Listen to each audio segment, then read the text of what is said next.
Hari ini saya akan menceritakan perjalanan saya hijrah dari konvensional ke ultralight.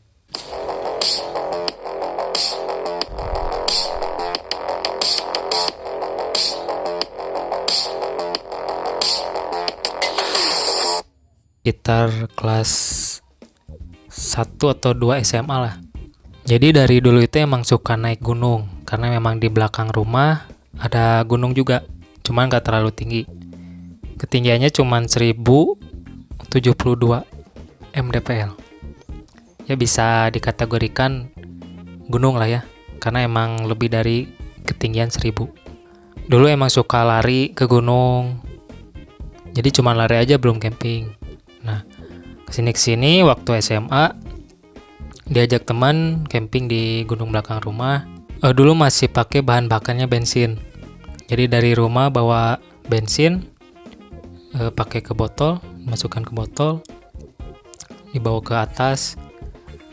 Masaknya juga belum pakai kompor, cuman bikin perapian, kita masak di situ pakai nesting. Nesting minjam dari senior dulu.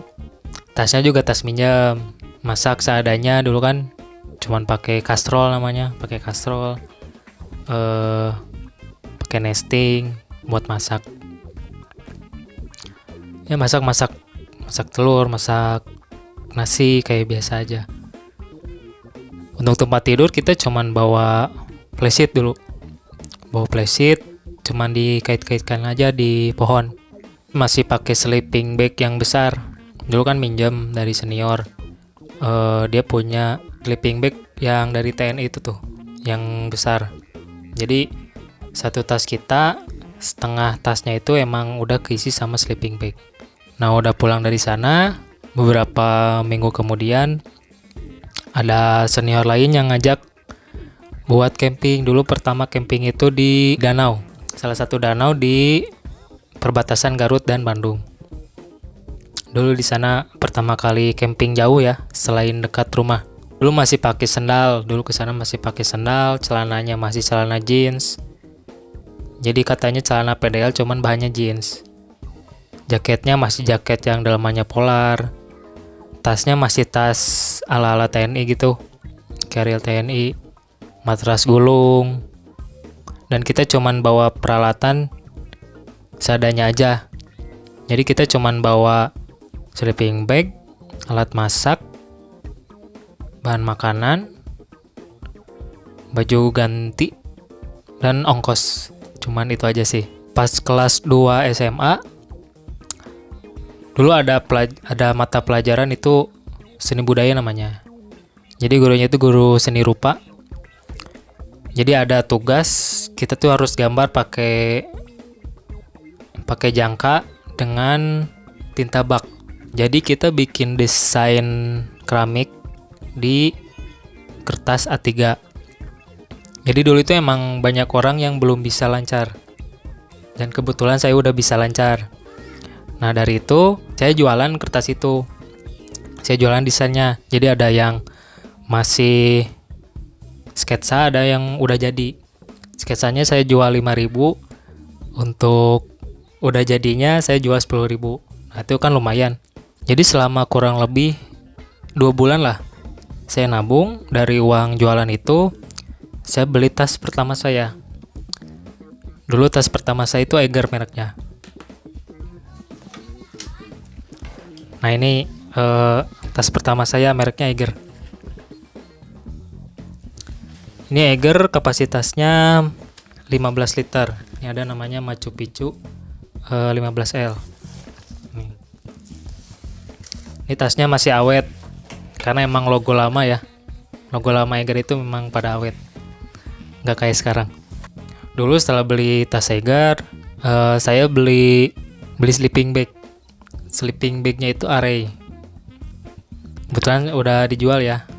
Sleeping bagnya udah dijual. Kesini saya udah lulus sekolah. Saya ikutan salah satu organisasi kemanusiaan. Kebetulan pada saat itu kan harus ikutan diklat ya, namanya anggota baru, ikutan diklat. Kebetulan saya membeli 1 buah keril buat kebutuhan diklat itu. Nah, carrier yang pertama saya beli itu carrier BMM, namanya BMM. Mungkin orang-orang Bandung atau sekitaran Jawa Barat, Bandung lah khususnya ya, udah agak tau lah merek BMM. Dulu beli yang kapasitas 80 liter. 80 liter buat kebutuhan diklat. Ini kesini beres diklat, jadi makin suka tuh namanya naik gunung ataupun camping ya. Kebetulan kuliah dapat beasiswa, saya tabung beli tas yang lain. Dulu beli tas Consina kalau nggak salah, Consina Rock Zebra 30 liter. Udah beli Consina, saya beli peralatan yang lain. Saya beli dulu nesting yang masih DS 308 yang ada tekonya. Udah punya tas, udah punya nesting, saya lanjut beli tenda. Tendanya dulu pengen beli Great Outdoor kalau nggak salah. Cuman temen nyaranin, udah katanya beli aja yang Natur Hike ya. Katanya udah alloy frame-nya, itu udah ultralight. Nah, pada saat itu saya baru dengar sih. Saya baru dengar ada istilah ultralight. Cuman belum tahu apa sih ultralight. Cuman taunya frame-nya itu dari alloy. Oh, ultralight itu frame-nya dari alloy. Jadi tenda ultralight itu frame-nya dari alloy. Dulu taunya sih sebatas itu. Saya beli Natur Hike Pro 2 yang warna kuning. Dulu suka dipakai muncak. Cuman kebetulan tas Consina saya belum cukup menampung tenda Natur Hike, cooking set, dan matras. Karena kan matrasnya masih yang gulung. Saya beli Sunatur, tas Sunatur yang 60 liter. Jadi sedikit lebih kecil dari Carrier yang BMM. Karena kan emang yang BMM itu peruntukannya buat diklat aja. Jadi kondisinya emang udah buat di lapangan aja, buat yang kotor-kotor. Untuk camping saya pakai yang Sunatur. Mulai muncak ke daerah Garut, cuman dirasa-rasa. Nah, setelah turun dari gunung itu lutut rasa sakit yang sebelah kiri. Mungkin dulu emang karena kalau naik gunung itu nggak pemanasan, terus kita nggak perhitungkan berat bawaan yang kita bawa, sehingga lutut kita sepertinya keberatan dengan medan yang ada dan beban yang dibawa. Dulu coba camping lagi, cuman barang-barang dibagi-bagi ke teman.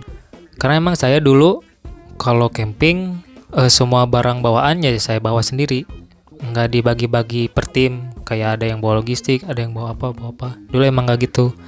Saya emang bawa sendiri, semuanya sendiri. Kebetulan kalau camping kan temen nggak punya tenda. Nah, saya bagi-bagi aja barang bawaan saya ke teman. Nah, pas dibagi-bagi barang bawaan itu, saya cuman pakai tas Consina yang 30 liter itu, yang 35 liter. Jadi, lututnya masih sakit. Cuman kerasa sakitnya pas di rumah aja. Bukan di perjalanan pas pulang. Kalau dulu kan pakai Carrier, perjalanan pulangnya kerasa sakit. Cuman pas dikurangin bebannya, lututnya cuman kerasa sakit pas di rumah aja. Kesini saya putuskan untuk beli trekking pole. Udah beli trekking pole, saya coba naik gunung, ternyata lututnya masih sakit, cuman tidak sesakit yang sebelum-sebelumnya. Jadi cuman kerasa ngilu sedikit aja. Dan itu pun ketika sudah pulang di rumah. Nah, kesini kan tenda saya sering dipakai ya. Sering dipakai, kelihatannya itu agak kotor. Nah, saya putuskan buat mencuci tenda. Nah, dulu kan nggak tahu nih cara cuci tenda itu kayak gimana. Nah, saya coba searching di YouTube. Kebetulan ada cara mencuci tenda. Dulu yang uploadnya itu Bang Jali. Nah, dari sana lihat, oh cara mencuci tenda itu kayak gini. Kebetulan saya lihat lagi video-video Bang Jali yang lain. Ternyata ada sebuah konsep, ada sebuah metode yang dimana kita bisa muncak tapi beban kita tidak harus seberat yang kemarin-kemarin. Kesini-kesini saya mulai paham sedikit-sedikit tentang mengurangi beban. Ternyata memang masalah yang saya sering alami itu ada solusinya. Solusinya itu memang mengurangi beban. Nah, dari saat itu setelah saya tahu cara mencuci tenda, saya putuskan untuk menjual tendanya buat beralih ke ultralight tadi. Nah, setelah jual yang Naturhike itu, saya beli tarp. Jadi dulu belum tahu ya tarp yang bagus itu kayak gimana. Cuman yang saya pilih yang menarik aja. Dulu pilihannya itu yang Big Adventure. Pilihannya Kambuno atau Raung. Karena dulu kan yang piramid itu kan kayak udah banyak ya. Makanya saya pilih yang Raung. Biar agak beda dikit sama yang lain. Dulu ya. Nah, kesini saya coba solo hiking pertama saya di Artapela dulu. Kalau teman-teman bisa lihat di videonya yang paling bawah lah. Itu awal-awal bikin channel, saya solo hiking ke Artapela. Itu menggunakan Raung. Dulu emang tes pertama Raung itu di Artapela. Dulu saya pasti pakai tas Konsina, cooking set yang masih bawa teko. Dan kebetulan kan di Artapela memang banyak rumput ya. Saya juga putuskan untuk tidak membawa matras. Dulu cuman pakai alasnya, cuman aluminium foil. Nah, setelah coba pakai konsep ultralight, pakai trekking pole, dan tarp yang lebih ringan daripada Naturhike kemarin, ternyata emang gak kerasa sakit sampai pulang. Cuman ya pegal-pegal dikit aja. Dan lutut pun aman. Nah, dari situ saya mulai memantapkan diri, hijrah ke ultralight. Setelah beli Raung, saya putuskan untuk mengecilkan kembali cooking set. Cooking set saya ganti dengan DS101. Lalu tasnya saya perkecil lagi jadi tas Deter X-Lite 18. Udah nyoba-nyoba lagi, ternyata yang tas Deter itu karena emang second ya, jadi si shoulder padnya itu emang kerasa sakit. Kalau misalkan kita udah pakai full weight, itu emang kerasa sakit. Jadi kerasa di sini. Makanya saya jual, saya ganti dengan KW Pack. Dulu pas nyobain KW Pack itu emang enak banget si shoulder padnya. Jadi emang tebal dan bisa masuk lumayan banyak barang. Untuk perjalanan 2-3 hari itu masih bisa masuk lah. Oke. Kalau beli KW Pack, saya ganti yang Raung tadi, diganti sama tenda Iris. Karena saya pikir kalau misalkan saya muncak dan harus summit, saya membutuhkan kedua trekking pole itu buat dipakai. Kalau pakai tarp kan, si trekking pole-nya pasti bakal kepake kan satu buat shelter. Makanya saya beli tenda. Saya coba beberapa camping dan coba solo hiking ke Gunung Puntang waktu itu. Dari mulai pindah ke ultralight, saya coba dokumentasikan perjalanan saya dari hijrah pertama kali ke ultralight sampai sekarang. Makanya ada konten-konten sekarang. Jadi saya mencoba mendokumentasikan apa yang saya tahu dan apa yang saya alami. Kesini saya berpikir bahwa ultralight itu salah satu solusi dari masalah yang kita alami.